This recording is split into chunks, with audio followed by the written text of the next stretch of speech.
கல்யாணமாலையில் வினோதினி உங்களை அறிமுகப்படுத்துகிறோம். என்னுடைய பேர் மோகன். சரி. திருநின்றூர்லேருந்து வரீங்க. நல்லது. எனக்கு 2 பசங்க. சரி. பையன் 1 பொண்ணு 1. ஓகே. 2 பேரும் இன்ஜினியரிங் முடிச்சிருக்காங்க. சரிங்க. பையனும் ஒர்க் பண்ணிகிட்ருக்கேன். ஓகே. My daughter Vinodhini. சரி. நான் அகமுடைய முதலியார் கம்யூனிட்டி சேர்ந்தவங்க. சரி. துளுவ வேளாளர் இருந்தாலும் பரவாயில்ல. Very good. பொண்ணுக்கு ஈக்குவலாக படிச்சிருக்கணும், இல்லை அதிகமாக இருந்தாலும் நல்லது. Okay, right. ஓகே, சொல்லுங்கள். மருமகன் எப்படி வேணுமா? ரொம்ப நல்லா பழகுவா. Very good. அவள் குணத்துக்கு ஏற்ற மாதிரி நல்ல பையன். சரி. மாமனார் மாமியார் கிடைக்கணும்னு ஆசைப்படுறோம். Okay, very good, right. Okay. Vinodhini என்ன படிச்சிருக்கிறீங்க, என்ன பண்ணிட்டு இருக்கீங்க? என் பேர் வினோதினி. நான் பிஇ இசிஏ முடிச்சுட்டு சரி சென்னை ஷோலிங்கநல்லூர் டெக் மஹேந்திராவில் 3 இயர்ஸாக வந்துட்டு சாஃப்ட்வேர் டெவலப்பராக ஒர்க் பண்ணிட்டு இருக்கேன். ஓகே. வினோதினி கணவன் எப்படி வேணும்னு எதிர்பார்க்குறீங்க? நல்லா படிச்சு வேலைக்கு போறவரா இருக்கணும். அப்பா அம்மாவை அன்பா பார்த்து. இந்தியாவில் இருந்தாலும் ஓகே, ஃபாரின்ல இருந்தாலும் எனிதிங் இஸ் ஃபைன். எனிவேர், ஒன்றும் பிரச்சனை இல்லை. நல்லா படிச்சிருக்கணும், நல்ல வேலையில் இருக்கணும், சிறந்த கணவன் கிடைப்பாங்க, நல்ல மருமகன் வருவாங்க. இந்த நிகழ்ச்சியில் வந்து கலந்துக்கிட்டீங்க, வாழ்த்துக்கள், வணக்கம். எம் வினோதினி, வயது 25, பிஇஇசிஇ முடித்தவர், சாஃப்ட்வேர் இன்ஜினியராக சென்னையில் பணியிலுள்ளவர். இவர் நன்கு படித்து நல்ல பணியிலுள்ளவரனே எதிர்பார்க்கிறார். வினோதினி பற்றிய விரிவான விவரங்கள் kmmatrimony.com வெப்தளத்தில் இவரது பதிவு எண் 764191. கல்யாணமாலையில் கார்த்திக், இவர் அறிமுகப்படுத்துறோம். வயது 28, MDS பண்ணிருக்கிறாரு, சென்னையில் டென்டிஸ்டா இருக்கிறாரு. ப்ரொஃபஷனல் டிகிரி அல்லது டாக்டர் ப்ரொஃபஷனில் உள்ள நல்ல பெண் தனக்கு மனைவியா வரணும்னு நினைக்கிறாரு. கார்த்திக் நினைக்கிற மாதிரி நல்ல பெண் அவருக்கு மனைவியா உடனடியாக அமைந்திட கல்யாணமாலையின் மனப்பூர்வமான வாழ்த்துக்கள். கல்யாணமாலையில் ரேவதி, இவங்களை அறிமுகப்படுத்துகிறோம். வயது 30, MA BL பண்ணியிருக்கிறாங்க, சென்னை ஹைகோர்ட்டில் லாயரா பிராக்டிஸ் பண்ணிட்டு இருக்கிறாங்க. ப்ரொஃபஷனல் டிகிரி முடித்து நிரந்தர வேலையில் இருக்கிற நல்லவர் தனக்கு கணவரா வரணும்னு எதிர்பார்க்கிறாங்க. ரேவதியின் எதிர்பார்ப்புக்கேற்ற நல்லவர் அவங்களுக்கு கணவரா உடனடியாக அமைந்திட கல்யாணமாலையின் மனப்பூர்வமான வாழ்த்துக்கள். கல்யாணமாலையில் அருமை செல்வன், அவங்கள அறிமுகப்படுத்துகிறோம். நாங்கள் பாண்டிச்சேரிலேருந்து வரோம் சார். சரிங்க. நான் வந்து ஹெட்மாஸ்டராக இருக்கேன். எங்களுக்கு 3 பசங்க. சரிங்க. 3 பேரில் இவன் தான் பெரியவன். சரிங்க. இவன் BA இங்கிலீஷ் லிட்ரேச்சர் படிச்சிருக்காரு. Very good. 2வது பையன் MA BEd, 3வது MA இங்கிலீஷ் லிட்ரேச்சர். எல்லாம் டீச்சிங் லைனில் தான். என் பையனுக்கு நல்ல பொண்ணு தேடி வந்திருக்கும். சரி, ரைட். ஆயுத்ராவிட. சரி. என் பையன் வந்து விஷுவலி சேலஞ்சடு. சரிங்க. அவனுக்கு அந்த மாதிரி நல்ல கண் பார்வையில் பொண்ணை கை நல்ல பெண்ணாக வேணும். சரி, சொல்லுங்கம்மா. மருமகள் எப்படி வேணும்? மருமகள் வந்து ஒரு 10வது 12வது படிச்சிருந்தா பரவாயில்ல. சரி. புள்ளைய புரிஞ்சு நடந்து இருக்கணும். ஓகே. அருமை செல்வன், என்ன படிச்சிருக்கிறீங்க? சென்னைகிராஃப் அந்த BA முடிச்சிருக்கேன் சார் நான். சரி. தற்போது வந்து பார்த்தீங்கன்னாக்கா ஸ்டேட் பேங்க் ஆஃப் இந்தியாவில் ஒர்க் பண்ணிட்டு இருக்கேன் பாண்டிச்சேரியில். சரி. எனக்கு வந்து பார்த்தீங்கன்னா நல்ல ஒரு தோழியாகவும், ஒரு நல்ல ஒரு மனைவியாகவும், நல்ல ஒரு அம்மாவாகவும் எனக்கு வந்து அமைஞ்சாங்கன்னா நல்லாயிருக்கும் சார். Very good. தேங்க்யூ. உங்களுக்கு அமைய போகும் இந்த வாழ்க்கை துணை மிகச்சிறப்பானதாக அமையணும்னு சொல்லிட்டு கல்யாணமாலை மூலமாக மனப்பூர்வமாக வாழ்த்துறோம். சிறந்த மருமகள் வருவாங்க. இந்த நிகழ்ச்சியில் வந்து கலந்துக்கிட்டீங்க, வாழ்த்துக்கள், வணக்கம். பி அருமை செல்வம், வயது 30, BA முடித்தவர், கிளர்க்காக SBIயில் பாண்டிச்சேரியில் பணியிலுள்ளவர், கண் பார்வையற்றவர். இவர் ஓரளவு படித்த அன்பான இல்வாழ்க்கை துணையை எதிர்பார்க்கிறார். அருமை செல்வன் பற்றிய விரிவான விவரங்கள் kmmatrimony.com வெப்தளத்தில் இவரது பதிவு எண் 774573. கல்யாணமாலையில் ஆண்ட்ரூ பிரகாஷ், இவர் அறிமுகப்படுத்துகிறோம். வயது 30, ITI AC மெக்கானிக் கோர்ஸ் பண்ணியிருக்கிறாரு. சவுதி அரேபியாவில் டெக்னீஷியனாக ஒர்க் பண்ணிட்டு இருக்கிறாரு. டிப்ளமா அல்லது டிகிரி முடித்த நல்ல பெண் தனக்கு மனைவியா வரணும்னு நினைக்கிறாரு. ஆண்ட்ரூ பிரகாஷ் நினைக்கிற மாதிரி நல்ல பெண் அவருக்கு மனைவியா உடனடியாக அமைந்திட கல்யாணமாலையின் மனப்பூர்வமான வாழ்த்துக்கள். கல்யாணமாலையில் தேன் அமுது, இவங்களை அறிமுகப்படுத்துகிறோம். வயது 23, ME பண்ணியிருக்கிறாங்க, சென்னையில் இருக்கிறாங்க. ப்ரொஃபஷனல் டிகிரி அதற்கு மேலும் PG முடித்து நிரந்தர வேலையில் இருக்கிற அழகானவர் தனக்கு கணவரா வரணும்னு எதிர்பார்க்கிறாங்க. தேன் அமுதுவின் எதிர்பார்ப்புக்கேற்ற நல்லவர் அவங்களுக்கு கணவரா உடனடியாக அமைந்திட கல்யாணமாலையின் மனப்பூர்வமான வாழ்த்துக்கள்.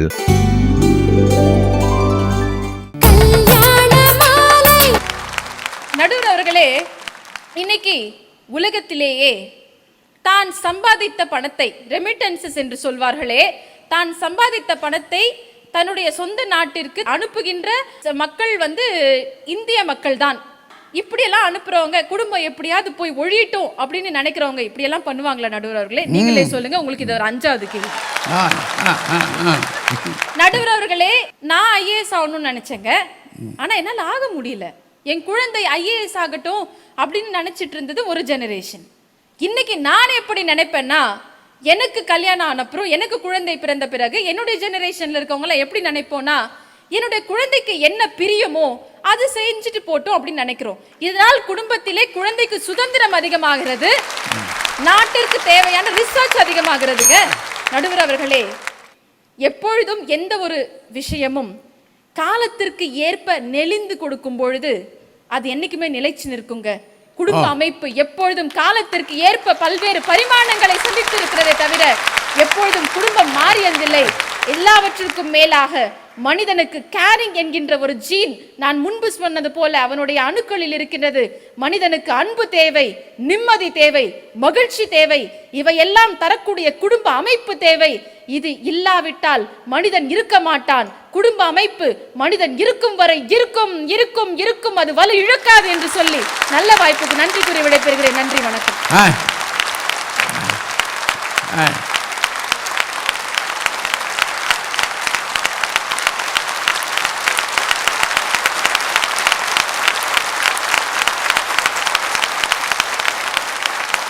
பாராட்டுக்கள்.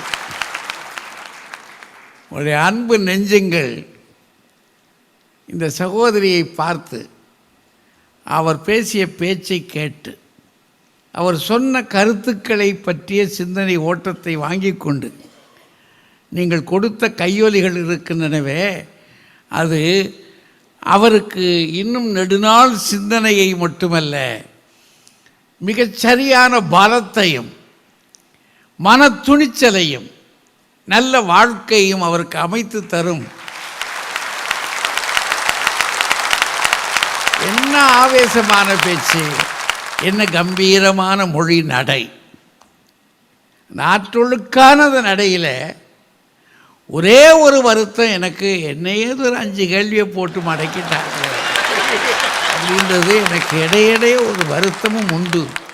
ஆனாலும் கூட அந்த கேள்விகளை, வினாக்களை எல்லாம் அவர்கள் கேட்க கேட்க கேட்க என்னுடைய உள்ளத்திலே ஒரு ஆனந்தம். சரி, இப்படி நம்மளையும் கேட்கறதுக்கு ஆள் இருக்குது அப்படின்னு ஒரு தலைமுறை துணிச்சல் இருக்கு பார்த்தீங்களா. அது நல்லா கேட்டாங்க, நல்ல கேள்விகள். அந்த கேள்விகளை வைத்துக்கொண்டு அதற்கேற்ற பதில், அப்படி ஒரு வினாவை தொடுத்து விடையை வாங்குற மாதிரி வாங்கி தான் ஒரு விடையை கொடுத்து அதையெல்லாம் உங்கள் முன்னாடி எவ்வளவு நல்ல சுருக்கமாக அந்த பதிலை கொடுத்து உங்களுடைய சிந்தனை ஓட்டத்தை கைவசப்படுத்திக்கிட்டாங்க பார்த்தீங்களா. அதற்காக அவர்களுக்கு மிக அற்புதமான கையொலியும் வாழ்த்துக்களையும் கூறி பாராட்டிக் கொள்ளுங்கள். இதுவரை 2 பக்கமும் பேசிய 4 பேச்சாளர்கள் இந்த மேடையை எப்படியாவது அலங்கரித்து விட வேண்டும் என்ற ஆர்வத்தோடு கூட, தானல்ல தமிழ் நடமாட வேண்டும் என்ற துடிப்போடு கூட அவர்கள் பேசிய அந்த பேச்சுக்கள் நம்ம நெஞ்சு அப்படியே உலுக்கிக்கிட்டு இருக்கு. இதுக்கிடையில் 2 பெரிய ஜாம்பவான்கள், வாங்க வாங்க.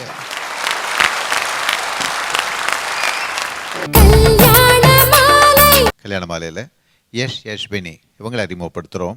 நாங்கள் பெங்களூரில் இருக்கோம். சரி. பசங்கள்லாம் born brought up in Bengaluru only. Okay. எனக்கு 2 பசங்க. ஒரு பையன் என்ஐடியில் மாஸ்டர்ஸ் முடிச்சிட்டான். சரி. இப்போ 2வது பொண்ணு, அந்த பொண்ணு தான் யஷ்வினி. அவங்களுக்கு தான் வரன்னு தேடின்னு இருக்கோம். இன்ஜினியரிங் கிராஜுவேட்லாம் போஸ்ட் கிராஜுவேட் இருந்தால் preferably it is good. Okay. நிறம் வந்து கொஞ்சம் மாநிறம் இல்லை வெள்ளை எதிர்பார்க்குறோம். ஓகே. மற்றபடி நல்ல குணம், லைஃப் சேலஞ்சஸ்லாம் ஃபேஸ் பண்ணுற மாதிரி ஒரு நல்ல மாப்பிள்ளை இருக்கணும். Very good. ஒரு பீஸ்ஃபுல்லாக லைஃப் லீட் பண்ணணுன்னு. ஓகே. நாங்கள் வந்து வன்னியகுல சத்திரியில் நாய்க்கர் கம்யூனிட்டி. சரி. அதில் எந்த சப்காஸ்ட் வந்தாலும் பரவாயில்ல. சொல்லுங்கம்மா. From a good family, adjustable to the girl and the parents. Very good. நீங்கள் கேட்குற மாதிரி நல்லா படிச்சு, ஈவன் ஹேண்ட்ஸமாக உள்ள, அதே சமயம் ஃபேமிலிக்கு அட்ஜஸ்ட் பண்ணி போகக்கூடிய பெண்ணை அருமையாக பார்த்துக்கக்கூடிய, நிரந்தர வேலையில் இருக்கிற, இந்தியா அல்லது வெளிநாட்டில் இருக்கிற அருமையானவர் இந்த பெண்ணுக்கு கணவராக உங்களுக்கு சிறந்த மருமகனா கல்யாண மாலை மூலமா உடனடியாக வந்து அமைவாங்க. இந்த நிகழ்ச்சியில் வந்து கலந்துக்கிட்டீங்க, வாழ்த்துக்கள், வணக்கம். Thank you very much. யசஸ்வினி வயது 23, MSc முடித்தவர், பெங்களூரில் வசிப்பவர். இவர் நன்கு படித்து நல்ல பணியில் உள்ளவரனே எதிர்பார்க்கிறார். யசஸ்வினி பற்றி விரிவான விவரங்கள் kmmatrimony.com வெப்தளத்தில் இவரது பதிவேன் 757137. கல்யாண மாலையில சரவணன் இவர் அறிமுகப்படுத்துறோம். வயது 35, பிகாம் மேலும் எம்காம் பண்ணிருக்கிறாரு. சென்னையில அசிஸ்டன்ட் அக்கௌண்டன்டா ஒர்க் பண்ணிட்டு இருக்கிறாரு. காது கேட்க இயலாதவர். டிகிரி முடித்த நல்ல பெண் தனக்கு மனைவியா வரணும்னு நினைக்கிறாரு. சரவணனுக்கு சிறந்த இல்வாழ்க்கை துணை அமைந்திட கல்யாண மாலையின் மனப்பூர்வமான வாழ்த்துக்கள். கல்யாண மாலையில கீதா இவங்களை அறிமுகப்படுத்துறோம். வயது 27, பிஇ பண்ணிருக்கிறாங்க. சென்னை MNCல ப்ராசஸ் அசோசியேட்டா ஒர்க் பண்ணிட்டு இருக்கிறாங்க. ப்ரொஃபஷனல் டிகிரி முடித்து நிரந்தர வேலையில் இருக்கிற நல்லவர் தனக்கு கணவரா வரணும்னு விரும்புறாங்க. கீதாவின் விருப்பத்திற்கேற்ற நல்லவர் அவங்களுக்கு கணவரா உடனடியாக அமைந்திட கல்யாண மாலையின் மனப்பூர்வமான வாழ்த்துக்கள். கல்யாண மாலையில டாக்டர் சரண்யா இவங்களை அறிமுகப்படுத்துறோம். நாங்கள் வந்து செட்டியார் வகுப்பை சேர்ந்தவங்க, பேரி செட்டியார். சரி. பொண்ணு MBBS DCH பண்ணியிருக்காங்க. நல்லது. கவர்மெண்ட் ஹாஸ்பிட்டலில் வேலை செய்கிறாங்க. எங்கே? சென்னையில். சரி. எங்கள் பையன் BE MBA பிடிச்சிருக்கான். பையனுக்கு கல்யாணம் ஆயிடுச்சு. சரி. அவன் சாஃப்ட்வேர் இன்ஜினியர் இருக்கான். சரி. நான் பிஸ்னஸ் மேனு. ஓகே. நல்ல பையன், படித்த பையனாக ப்ரொஃபஷனல் டிகிரி வாங்கினவங்களா வேணும். ஓகே. நல்ல குணமுடைய பையனாக வேணும். Very good, right. ஓகே, அதே மாதிரி கிடைப்பாங்க. சொல்லு. நல்லா படித்த ஜாப்ல இருக்கிற மாதிரி, என் பொண்ணை நல்லபடியாக பார்த்துக்கிற மாதிரி ஓகே. மாப்பிள்ளை வேணும். நல்ல குணம். டாக்டர் இல்லை, எனி BE. ஓகே. எந்த ப்ரொஃபஷனல் டிகிரி படித்த பையனாக இருந்தாலும் பரவாயில்ல. ஓகே. நல்ல வேலையில் இருக்கிற பையனா, நல்ல வேலை, பெண்ணை நல்லா பார்த்துக்கணும். ஆமாம், அதே மாதிரி கிடைப்பாங்க. நீங்கள் எப்படி கேட்குறீங்களோ அதே மாதிரி மாப்பிள்ளை கல்யாண மாலை மூலமாக உடனடியாக வந்து அமைவாங்க. இந்த நிகழ்ச்சியில் வந்து கலந்துக்கிட்டீங்க, வாழ்த்துக்கள், வணக்கம். டாக்டர் சரண்யா வயது 30, MBBS DCH முடித்தவர், சென்னையில் டாக்டராக பணிபுரிபவர். இவர் டாக்டர் அல்லது இன்ஜினியர் வரனே எதிர்பார்க்கிறார். சரண்யா பற்றிய விரிவான விவரங்கள் kmmatrimony.com வெப்தளத்தில் இவரது பதிவேன் 751026. கல்யாண மாலையில் குமரகுரு குருநாதன் இவர் அறிமுகப்படுத்துகிறோம். வயது 32, எலக்ட்ரானிக் சயின்ஸில் பேச்சுலர் டிகிரி பண்ணியிருக்கிறாரு. சென்னையில் IBMல சீனியர் அனலிஸ்டாக ஒர்க் பண்ணிட்டு இருக்கிறாரு. டிகிரி முடித்த நல்ல பெண் தனக்கு மனைவியாக வரணும்னு நினைக்கிறாரு. குமரகுரு குருநாதன் நினைக்கிற மாதிரி அருமையான பெண் அவருக்கு மனைவியாக உடனடியாக அமைந்திட கல்யாண மாலையின் மனப்பூர்வமான வாழ்த்துக்கள். கல்யாண மாலையில் கணேஷ் சிங் இவர் அறிமுகப்படுத்துகிறோம். வயது 33, BA மேலும் MBA பண்ணியிருக்கிறாரு. சென்னையில் கிளையண்ட் ரிலேஷன்ஷிப் மேனேஜராக ஒர்க் பண்ணிட்டு இருக்கிறாரு. டிகிரி முடித்த நல்ல பெண் தனக்கு மனைவியா வரணும்னு விரும்புகிறாரு. கணேஷ் சிங் விரும்புகிற மாதிரி நல்ல பெண் அவருக்கு மனைவியா உடனடியாக அமைந்திட கல்யாண மாலையின் மனப்பூர்வமான வாழ்த்துக்கள்.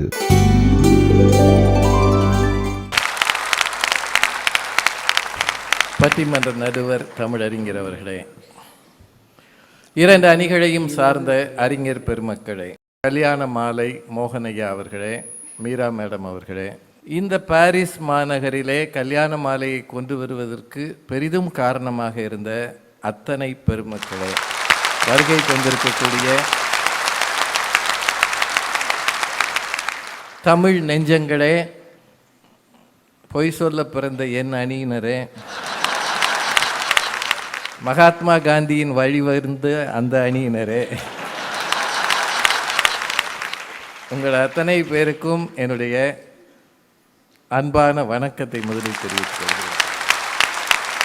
நிறைய ஆண்டுகள் பட்டிமன்றம் பேசியாச்சு. ஆனால் இது மாதிரி எனக்கு முன்னால் மிக மிக அருமையாக பேசி பலத்த கையொலி வாங்கி அமர்ந்திருக்கக்கூடிய ஒரு பேச்சாளரை நான் சந்தித்ததே இல்லை. இந்த மாதிரி பெனோ மேடம் பேசினப்புறம் நான் பேச வர்றதுக்கே எனக்கே கஷ்டமாக இருக்கு. ஆனால் கஷ்டப்பட்டு விசா எடுத்து வந்துட்டேன். வந்ததும் இல்லாமல் போன்சோ அப்படின்றதையும் பழகிட்டேன். இது 2ஐயும் பழகிட்டு இப்படியே போனேன்னா நீங்கள் வந்து ஒரு மாதிரி இதெல்லாம் வேஸ்ட்டுங்கன்னு முடிவு எடுத்துருவீங்க இல்லையா? அதனால் ரொம்ப கனத்த இதயத்தோடு அவங்களுக்கு எதிராக போய் சொல்ல வந்திருக்கேன். நல்லா பேசியிருக்கிறேன். உண்மையிலேயே இந்த மாதிரி ஒரு சிறந்த சிந்தனை வருவது ரொம்ப ஆச்சரியம். ஏன்னா அந்த அணியில் கொஞ்சம் ஒற்றுமை இல்லை, அதுதான் சிரமம். முன்னாடி பேசுகிறாங்களா மலர்வாணி மேடம், அவங்க ரொம்ப அழகாக பேசினாங்க. குடும்ப அமைப்பு எப்படி இருக்குன்னா அது பாலம் மாதிரி இருக்கும். இந்த பக்கம் ஒரு தலைமுறை, இந்த பக்கம் ஒரு தலைமுறை, ரெண்டுக்கு நடுவில் பாலம் மாதிரி நாங்கள் இருக்கிறதுனால அது உறுதியாக இருக்கும் அப்படின்னு சொன்னாங்க. இப்போ பேசுகிற நம்ம சகோதரி என்ன சொன்னாங்கன்னா, அது நெழியும்னாங்க, வளைஞ்சு கொடுக்கும்னாங்க. ஒரு பாலம் வளைஞ்சு கொடுத்தா என்ன ஆகும்? இது நீங்கள் தான் முடிவு செய்யணும். ஏன்னா நாங்கள் பொய் சொல்ல வந்திருக்கிறோம். வளைகிற பாலம் வலுவாக இருக்குமா, வலு இழக்குமா? என்னையா நீங்க, வலுவாக இருக்குமா, வலு இழக்குமா? இப்போ ஒரு அணிக்காக பேச 2 பேரும் உண்மையா பேசுறவங்க. இப்போ அவங்க 2 பேரும் ஏகப்பட்ட கேள்வியை வேற நடுவரை கேட்டுக்கிறாங்க. ஐயா இத்தனை 55 வருஷமா பேசுறாரு, 5 கேள்வி எந்த பேச்சாளர் கேட்டதில்லை. 5 கேள்வி கேட்டு வலு இழக்கும் அப்படின்னா என்னத்தை சொல்ல? ஏன்னா பாலம் வழி இழக்கும் இல்லையா? அந்த மாதிரி ஒரு சூழலை 2 பேர் சொல்லியிருக்கிறாங்க. ஒரு விஷயம் ரொம்ப நல்லா இருந்தது அவங்க சொன்னதில். பெனோ மேடம் வந்து இளைஞர்கள் அடிக்கடி மொபைல் ரீசார்ஜ் பண்ணுறானே எதற்காக அப்படின்னாங்க.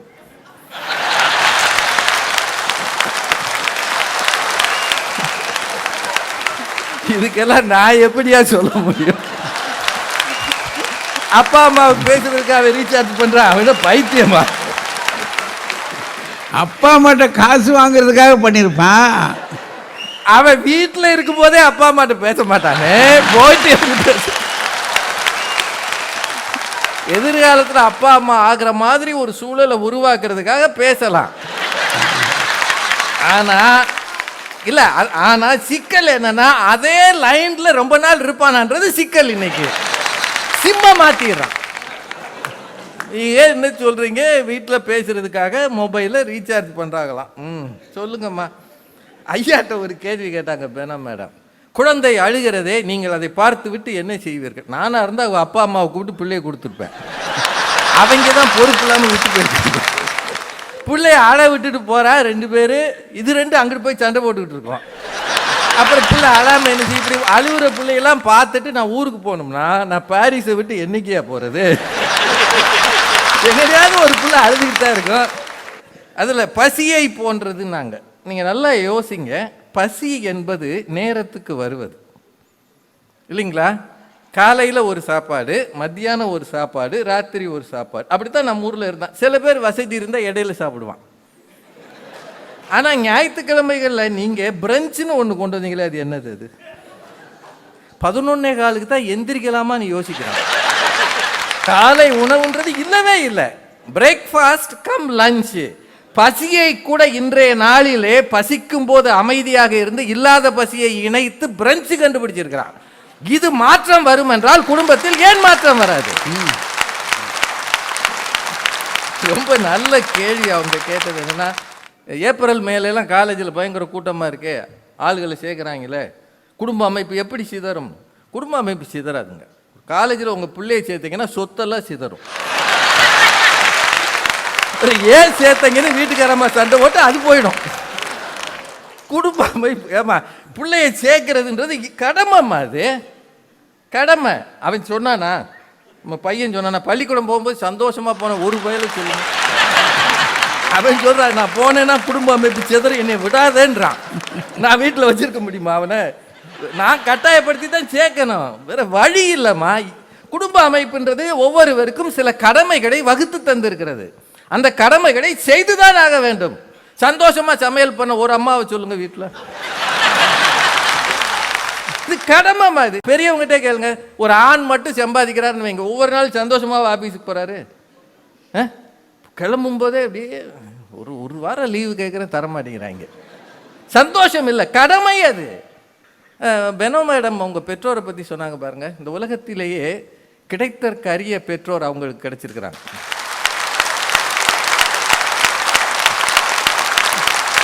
எத்தனை பிறவி எடுத்தாலும் இந்த மாதிரி ஒரு பெற்றோர் கிடைப்பது என்பது அரிது, அரிது, மிக அரிது. நான் எல்லாருக்கும் அப்படி பெற்றோர் வாய்க்கிறது இல்லையம்மா. எல்லாருக்கும் இந்த மாதிரி வரங்கள் கிடைக்குமா? நான் கடவுள் ஒரு சிலருக்கு தான் வரங்களை தந்திருக்கிறார், சிலருக்கு குடும்பம். இப்போ சமீபத்தில் நடந்தது ரியோ ஒலிம்பிக்ஸ். அது மாற்றுத்திறனாளிகளுக்கான ஒரு ஒலிம்பிக்ஸில் நம்ம சேலத்து பையன் மாரியப்பன் இப்படி உயரம் தாண்டி தங்க வாங்கிட்டான். அப்படி உயரம் தாண்டினா இந்தியா அந்த மேப்பில் அப்படி மேலே போச்சு. ஆனால் நல்லா யோசிங்க, அவங்க அப்பா உடனே அவங்க அப்பா பேரெல்லாம் சொன்னாங்க. அவன் அங்கேருந்து ரியோலேருந்து பேட்டி கொடுத்தான், நீங்கள் என்ன வேணாலும் சொல்லுங்கள், ஆனால் எங்கள் அப்பா பேரை மட்டும் சொல்லாதீங்கண்ணா. சொன்னானா இல்லையா? அந்த ஆள் என்னை விட்டுட்டு போயிட்டான். அவன் இனிமேல் என்றைக்குமே வரக்கூடாது, என் பேர் மாரியப்ப மட்டும்தான், எங்கள் அப்பா பேரை இனிஷியலாக கூட சேர்க்க மாட்டேன்னா. இது சரியா தப்பான்றது வேறு விஷயம். ஆனால் குடும்ப அமைப்புகள் தமிழ்நாட்டில் சிதறி கொண்டிருக்கிறதுன்றதுக்கு ஒரு பெரிய அடையாளம் இது. இதான் உண்மை.